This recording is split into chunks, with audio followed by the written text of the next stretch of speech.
What is up, guys? In today's video, I'm going to be talking about whether or not I think it is worth returning to Fortnite in 2022. Obviously, we're pretty late into the year, but I'm going to talk about how the game has been over the course of this year.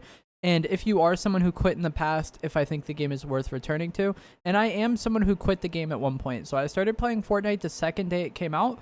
And then I quit early on in Chapter 2 because of the delays and the lack of content that the game was getting early on in Chapter 2. And I just didn't really enjoy the Chapter 2 map much personally. And I came back to the game towards the end of Chapter 2, so like late 2021. And I've been playing the game ever since. If this is a video that you find helpful, remember to give it a like, subscribe if you would like to see more, and comment down below if you quit Fortnite and if you think you're going to return in the near future. So the biggest thing that I think could attract a lot of like older players or returning players is going to be that there's now two game modes between build mode and zero build. And they're both pretty good. Like personally, I play both. I like builds, but I played Fortnite for several years, you know? Like odds are if someone played Fortnite for several years, they enjoy building. But there are a lot of people who were never really into the building aspect that much, so they weren't interested in the game, or they quit once building really became the meta, and once you really had to like stay up to date with like building strategies and build tactics to be relevant in the game. A lot of people fell off and lost interest in the game because they didn't feel like keeping up in that regard. And zero build, I feel like, is the perfect solution to that. Fortnite has made so many improvements to the game that make zero build more viable than it would have been in the past. There's first-person weapons with no bloom, like the AUG and the MK7. When you ADS with these weapons or aim down sight, you go into first-person mode and the guns don't have bloom, so they're perfectly accurate. And if you hit shots is based on your skill, not bloom. There's a new tactical sprint ability which allows you to sprint faster to get to cover. There is a sliding mechanic which helps you dodge shots, and there's also mantling, and this is something that I think is huge for zero build because navigating the map would be incredibly inconvenient without building. It was just how Fortnite was forever. But with the mantling, you can, you know, jump on ledges and grab onto like things and get on top of buildings and get around areas in ways that can be unpredictable for some players and give you an advantage in a fight. So personally, I think zero build is one of the best things they could have done to make this game more appealing to like newer players or people who lost interest in the game. I know people who took breaks, and it wasn't like they hard quit Fortnite, but they were just taking a break, playing something different, whatever. But when they tried to come back to the game, they just couldn't play anymore because of how large the skill gap is with building. And if you're a more casual player like that and you don't really want to grind the game 24/7, but you just want to dip your toe in occasionally, zero build is a great game mode for you. And I think that having both game modes is great. They do have certain items that work better in one mode or the other, but I play both game modes every day. I love Fortnite with building. I like Fortnite zero build. Both are great game modes, and even if you are someone who only enjoys one or the other, there's still so much content coming to the game regularly that makes Fortnite one of the best games, one of the best like live service games in 2022, I think. The next thing is going to be the consistent updates and map changes. If you guys were around early on in Chapter 1, so like 2018, 2019 kind of, Fortnite was built on regular, consistent updates with new items coming regularly, new map changes, and new seasons coming regularly as well. But with Chapter 2, which released late 2019, they had two seasons happen in, I think, like 6 or 7 months or something like that. Both Chapter 2 Season 1 and Chapter 2 Season 2 were really, really long and didn't have as many updates as prior Fortnite seasons did. Chapter 2 Season 2 actually did have a decent amount of updates, but once the delays started happening, there wasn't any more content. And I think a lot of people also quit Fortnite around this time because up until that point, Fortnite had been built on regular content and regular map changes, and Chapter 2 just didn't seem to like be it in that regard. And that is personally when I quit playing the game as well. And so far in Chapter 3, we're almost a year into Chapter 3, I think the amount of content added to the game and the amount of map changes added to the game has been insane. It's much more reminiscent of old Fortnite in that regard, just with how much momentum and how many changes have been coming to the game. There was a short period in the summer where there was like 2 weeks with no updates, but that was mainly because it was Epic's summer break. And, you know, there's 2 weeks out of the year where there wasn't updates. It's really not that big of a deal. Overall, their amount of content coming to the game has been a lot. This season, there was regular map changes with a tree spreading across the map and transforming POIs week by week. Last season, there was the 7 and the IO fighting over several POIs during the course of the season. And after they fought over a POI, like there would be changes as a result of that fighting.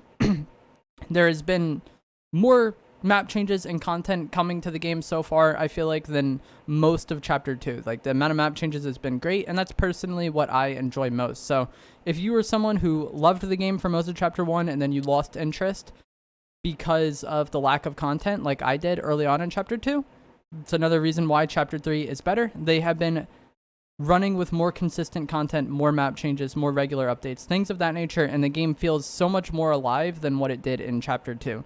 The next thing is kind of a controversial opinion somewhat, and that is going to be collabs. So there's a lot of hardcore Fortnite players who really hate collabs, but I think for the most part, the general audience really likes collabs, and if you aren't someone who's like really hardcore into Fortnite, you probably would think the collabs are cool. So any sort of characters you like from any franchise, odds are they'll probably come to Fortnite. Like, it's seeming pretty crazy at this point, the amount of collabs they've had.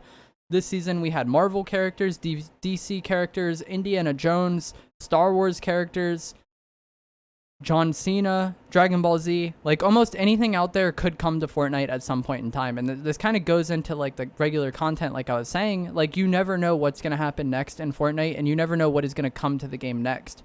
Another thing, this is another somewhat controversial change that will depend somewhat on your perspective. There's new weapons in Chapter 3 that have less bloom than what they had in Chapter 1. So I mentioned before the first-person weapons like the AUG and the MK7, where when you aim down sight, it goes into first person and then you just use your red dot. Even the bloom-based weapons, where they're traditional Fortnite weapons, have so much less bloom than what they had in Chapter 1. And the shooting model in this game feels way less random. The controversial bit is that shotguns aren't as good as they once were. Snipers don't one-hit. There's way less just really overpowered items in the game. Like, balance seems so much better in Chapter 3. It's still not perfect. There are some overpowered items. There are some cheesy items. But for the most part, it's not like every fight you get into, you're just going to get deleted in one shot. Fights tend to have more, like, back and forth in them in Chapter 3, I would say. So I think this is a good thing, personally.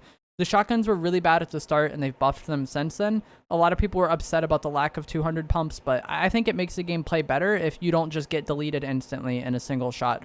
And like I said, there are some cheesy, overpowered items, but that's Fortnite. This game will never be perfectly balanced. If you're looking for, like, the best balanced, most competitive game, Fortnite is not going to be it.